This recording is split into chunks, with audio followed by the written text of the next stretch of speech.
जय Hind. Welcome to computerology academy.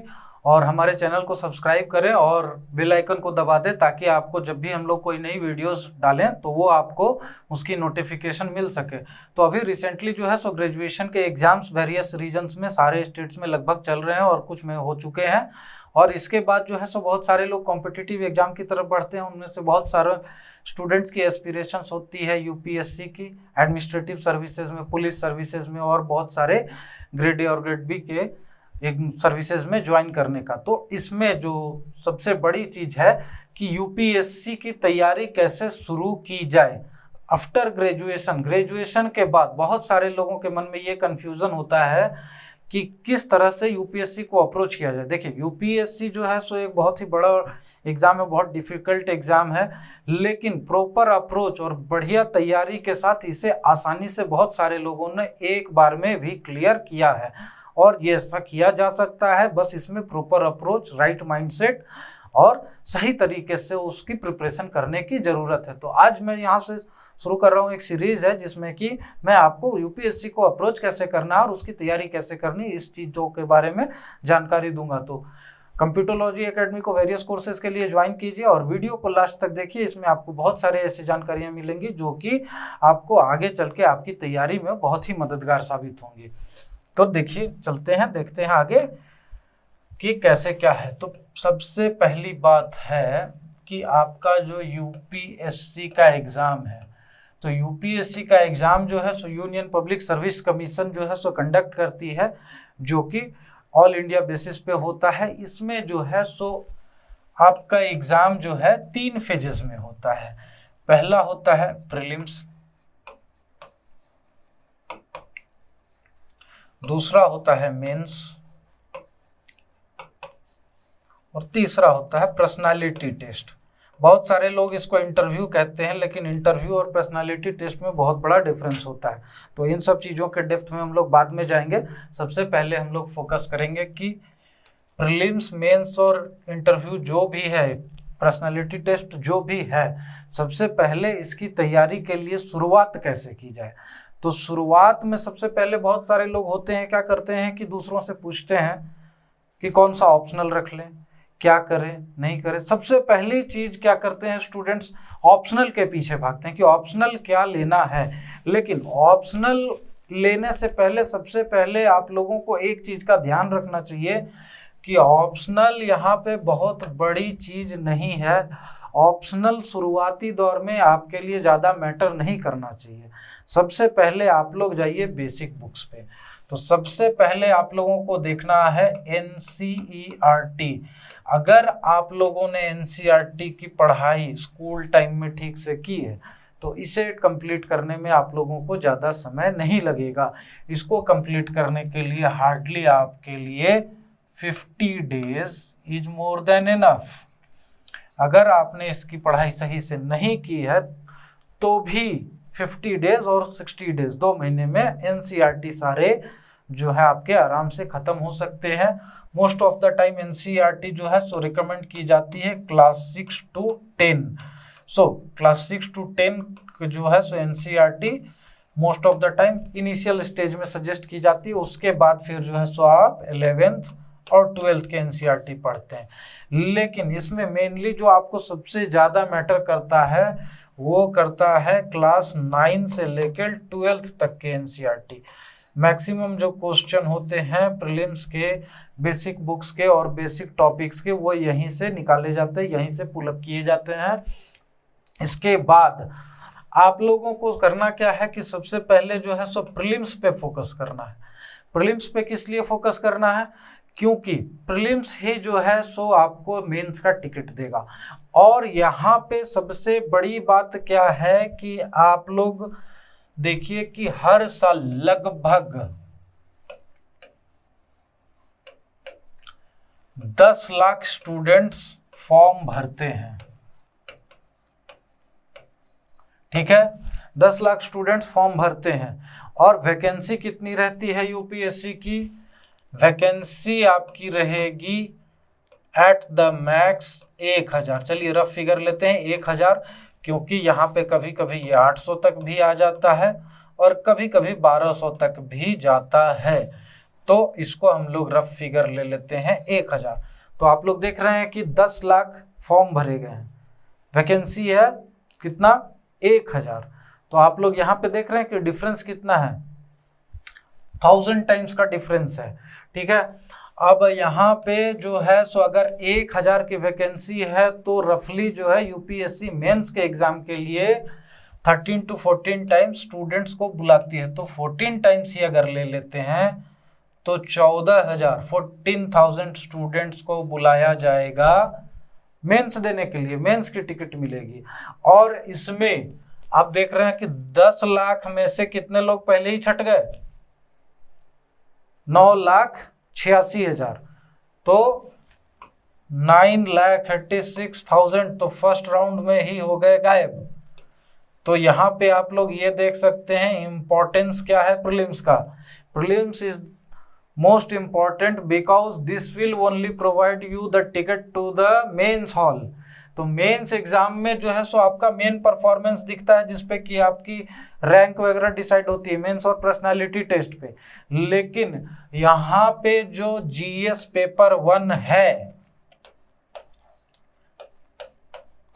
UPSC का, जिसपे कि आपको प्रीलिम्स का क्वालिफाई करना है, प्रीलिम्स पेपर क्वालिफाई करना है, 200 मार्क्स का है, 100 क्वेश्चंस का।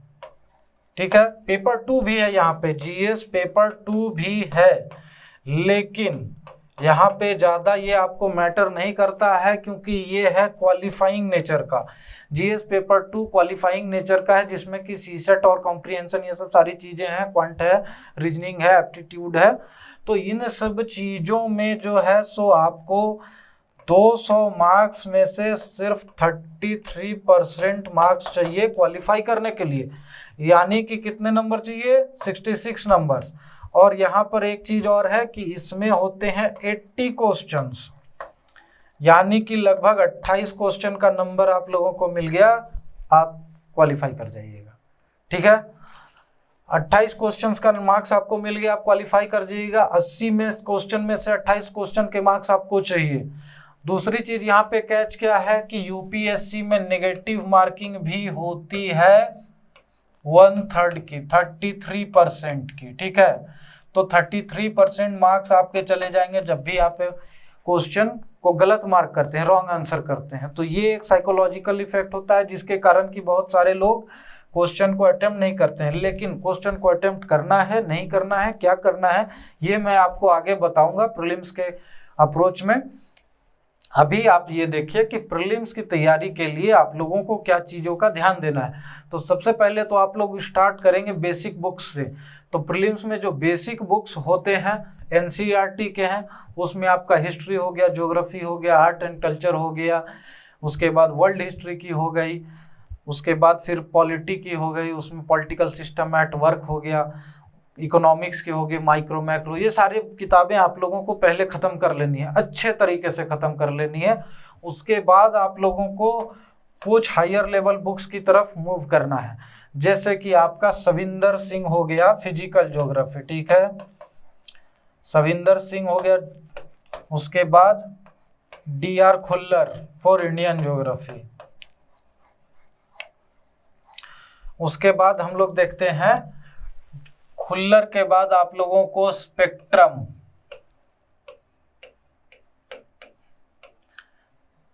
ये हो गया आपका हिस्ट्री के लिए। तो हिस्ट्री में जो है सो आप लोगों को स्पेक्ट्रम पढ़ना है, जो कि आपका मॉडर्न इंडिया का है, यानी कि इसकी सिलेबस जो है, इसका कंटेंट जो है सो 1707 से चालू होता है, after the later Mughals, later Mughals के समय से चालू होता है, after the death of Aurangzeb. यहाँ से आप लोगों को राजीव वहीर, इसके जो राइटर हैं राजीव वहीर, उनकी किताब स्पेक्ट्रम आपको पढ़नी है।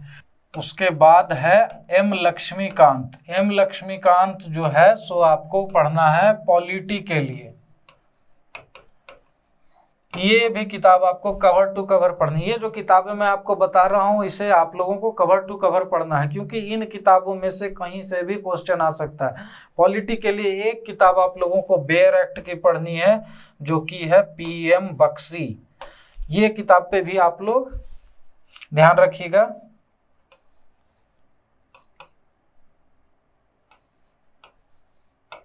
तो PM बख्शी की किताब भी जो है सो बेयर एक्ट की आप लोगों को पढ़नी है। उसके बाद आपको इकोनॉमिक्स में किसी भी अच्छे इंस्टीट्यूट का या हमारे इंस्टीट्यूट का आप लोग नोट्स पढ़ लीजिए, क्योंकि इकोनॉमिक्स का जो कंटेंट है, जो भी बुक है, वो आपके NCERT के बाद जो भी किताबें, यहाँ पे आपको कॉन्सेप्चुअल क्लैरिटी मिल जाएगी, लेकिन इकोनॉमिक्स एक करंट बेस्ड टॉपिक है, उसमें डे टू डे चेंज होते रहता है। तो कोई भी किताब आप उठाएंगे तो उसमें जो है सो आपको उतना बेनिफिट वाला कंटेंट नहीं मिलेगा। इसीलिए किसी भी रेप्यूटेड इंस्टीट्यूट का या हमारे इंस्टीट्यूट का जो है सो आप नोट्स उठाइए और उसको पढ़िए, वो आपको ज़्यादा बेनिफिट देगा इकोनॉमिक्स में NCERT के बाद। और बहुत सारे लोग करते हैं क्या कि पीछे पड़ जाते हैं चांद एंड पूरी के, नॉट नेसेसरी, टाइम कंज्यूमिंग है, ज़रूरत नहीं है।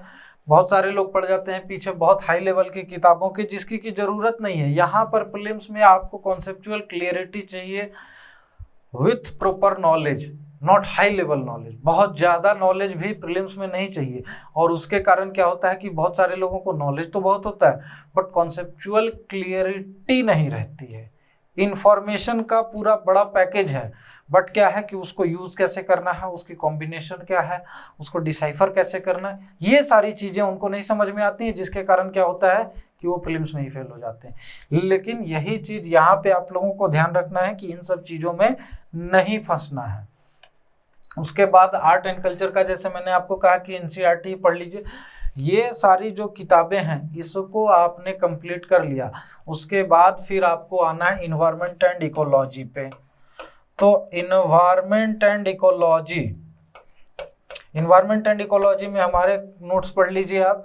उसके बाद भी अगर आपको चाहिए तो आप शंकर IAS के पब्लिकेशन का जो है सो किताब पढ़ लीजिए, मोर देन इनफ। उसके बाद कहीं नहीं जाने की ज़रूरत है। उसके बाद सिर्फ आप लोगों को करंट अफेयर्स पे ध्यान देना है, ठीक है। और इसमें इन्वायरमेंट एंड इकोलॉजी पे स्पेशल फोकस रहेगा, क्योंकि जो प्रीलिम्स एग्जाम है वो एडमिनिस्ट्रेटिव सर्विसेज का, यानी कि IAS IPS ये सारी जो चीज़ें हैं सो है। उसके बाद इंडियन फॉरेस्ट सर्विसेज का भी जो एग्ज़ाम है प्रीलिम्स का कंबाइंड होता है। उसके कारण यहाँ पर क्या हो गया है कि जो एनवायरनमेंट एंड इकोलॉजी से रिलेटेड और साइंस से रिलेटेड जो क्वेश्चंस हैं उसकी जो है सो वेटेज बहुत बढ़ गई है। इसीलिए आपको NCERT के जो बायोलॉजी है 11th-12th के उस पर स्पेशल फोकस रखना है। इन्वायरमेंटल रिलेटेड न्यूज़ पे, चाहे वो आपका बायोडाइवर्सिटी पे हो, पॉल्यूशन पे हो, मिनरल रिसोर्सेज पे, जो इस चीज़ पे भी हो, फॉरेस्ट एडमिनिस्ट्रेशन पे हो, उन सब चीज़ों पे आप लोगों को स्पेशल फोकस रखना है, क्योंकि ये आपको जो है सो बहुत ज़्यादा हैम्पर करेगा। आप लोगों को अगर पिछले सालों के क्वेश्चंस देखे होंगे तो आपने देखा होगा कंटिन्यूअसली जो है सो इसका वेटेज बढ़ता जा रहा है। 37 क्वेश्चंस थे इन्वायरमेंट एंड इकोलॉजी से अलोन 2014 में, ठीक है।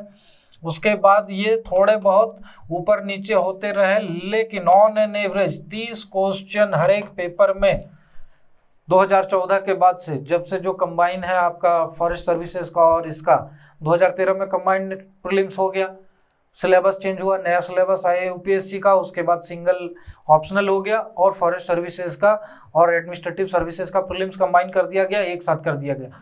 उसके बाद से 30 question on an average minimum हर साल प्रीलिम्स के पेपर में रहता ही रहता है। तो इन सब चीज़ों पे आप लोगों को ज़्यादा ध्यान देना है, फोकस करना है। इसके बाद फिर हम लोग देखेंगे कि इसके पेपर को और सिलेबस को पढ़ने का जो है सो क्या अप्रोच रहेगा। Thank you very much and have a nice day. और हमारे चैनल को सब्सक्राइब कर लें ताकि आपको नोटिफिकेशन मिलती रहे जब भी हम आगे वीडियो डालें। Thank you.